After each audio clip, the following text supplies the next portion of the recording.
இந்த வீடியோவில் நம்ம கேரளாவில் ரொம்பவுமே ஃபேமஸான பயோலி சிக்கன் எப்படி பண்ணுறதுங்கிறத பார்க்கலாம். இது ஒரு ஆத்தென்டிக் மலபார் ரெசிபி.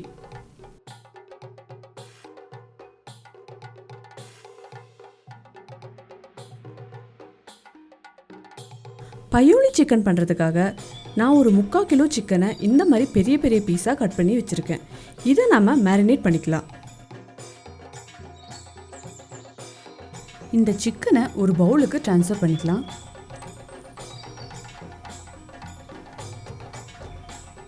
இதில் கறி மசாலா தூள், உப்பு, இஞ்சி பூண்டு பேஸ்ட், வினிகர்,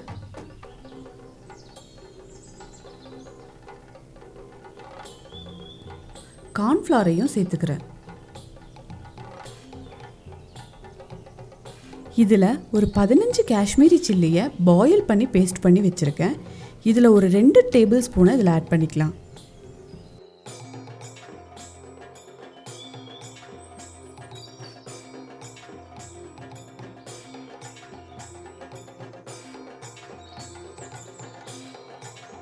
இதை இனி நல்லா மிக்ஸ் பண்ணிக்கலாம். மிக்ஸ் பண்ணும்போது சிக்கனில் எல்லா பக்கமும் கோட் ஆகிற மாதிரி பார்த்து மிக்ஸ் பண்ணிக்கலாம்.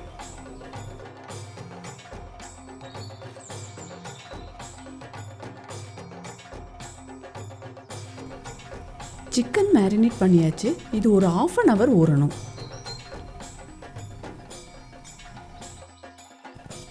மிச்சம் இருக்கிற காஷ்மீரி சில்லி பேஸ்ட்டில் கொஞ்சமாக உப்பு ஆட் பண்ணிக்கிறேன்.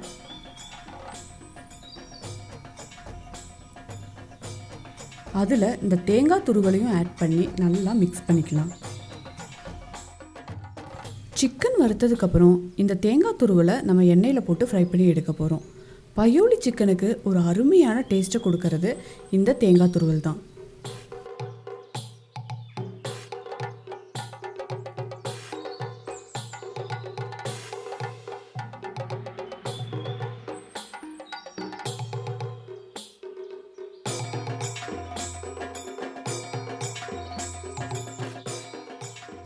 சிக்கன் நல்லா ஊறிடுச்சு. ஃப்ரை பண்ணுறதுக்கு முன்னாடி இதில் அரிசி மாவும் மஞ்சள் தூளும் ஆட் பண்ணிக்கலாம்.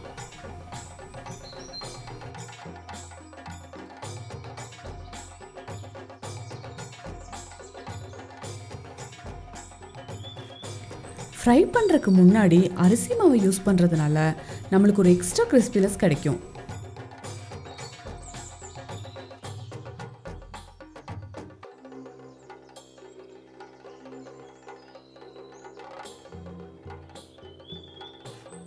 எண்ணெய் நல்லா சூடாயிருச்சு.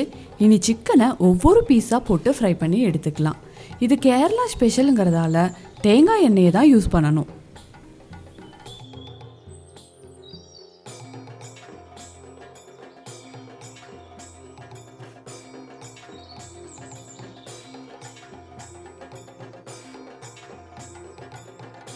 சிக்கனை போட்ட உடனே கிளறக்கூடாது. ஒரு 2லேருந்து 3 நிமிஷம் கழித்து மெதுவாக திருப்பி போடணும். போட்ட உடனே கிளறணும்னா சிக்கனில் பிடிச்சிருக்கிற மசாலா பூரா பிரிஞ்சு போயிடும்.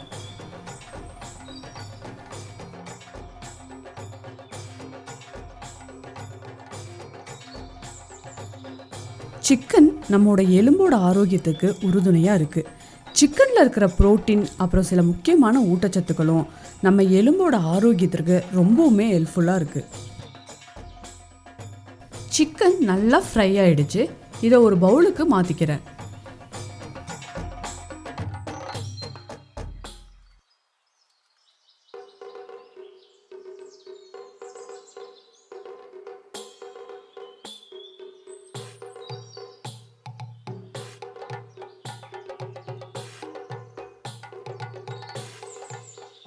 மீதம் இருக்கிற சிக்கனையும் இதே மாதிரி ஃப்ரை பண்ணி எடுத்துக்கலாம்.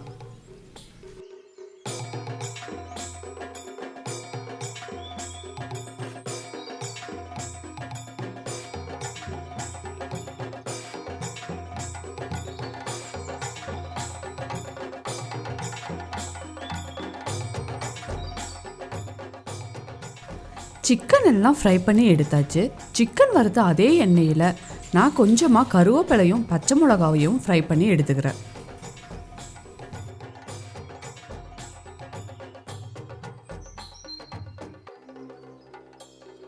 அடுத்ததா பயோலி சிக்கனுடைய மெயின் இன்க்ரீடியண்ட்.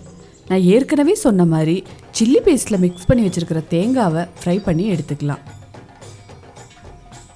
தேங்காய் துருவல் நல்லா கிறிஸ்பியாக வரணும். அடுப்பை சிம்மில் வச்சுட்டு ஃப்ரை பண்ணிக்கோங்க. இந்த ப்ராசஸ்க்கு கொஞ்சம் டைம் எடுக்கும். தேங்காய் துருவல் ஃப்ரை ஆன உடனே அப்படியே எடுத்து சிக்கனில் போட்டுறக்கூடாது. ஒரு ஸ்டைனரில் போட்டு எண்ணெயெல்லாம் நல்லா வடித்ததுக்கப்புறம் தான் சிக்கனில் போடணும்.